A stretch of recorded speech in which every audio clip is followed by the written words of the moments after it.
Maayong adlaw sa inyong tanan, I am Shala Ribon. Maayong adlaw sa tanan din, I am Vincent Ponsones. We are going to tackle the Western Visayas or Kabihasnan Kasadpan. What comes in your mind when you heard Western Visayas? Of course, the Boracay Beach. Western Visayas is a group of islands of Panay and the small island province of Guimaras. The region is home to world-famous beach of Boracay, which is off the coast of Malay.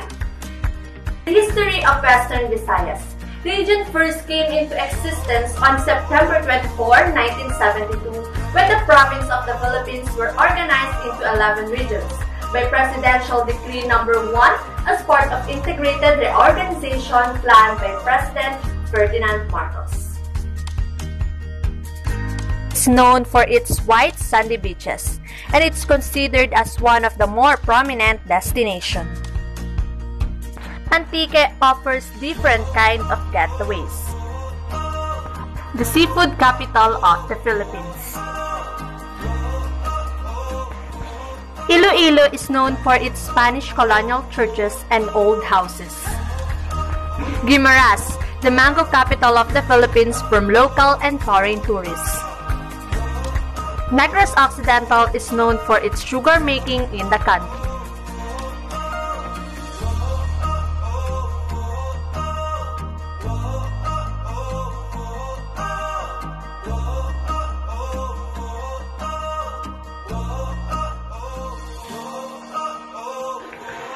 The Ati-Atihan Festival is a Philippine festival held annually in January in honor of the Santo Niño in several towns of the province of Aklan, Panay Island. The famous tourist destination of Western Visayas is Boracay.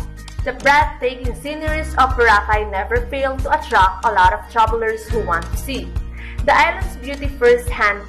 The island boasts of crystal azure waters, powdery white sand, abundant floral and fauna, and diverse marine life. No wonder it remains as one of the best islands in the world. Iloilo City is the heart of the Philippines. The geographical features, Iloilo Province is a part of Panay, a heart-shaped island. Iloilo is known as the host to some of the country's best and most beautiful historic buildings. Skyscanner finds out that while Iloilo does not get the publicity of its neighbor Cebu, it is becoming a major tourist destination in the country.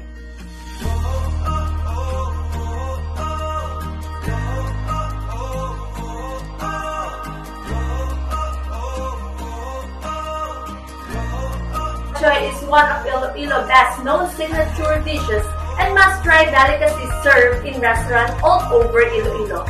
This noodle soup is made up of negi or round noodles.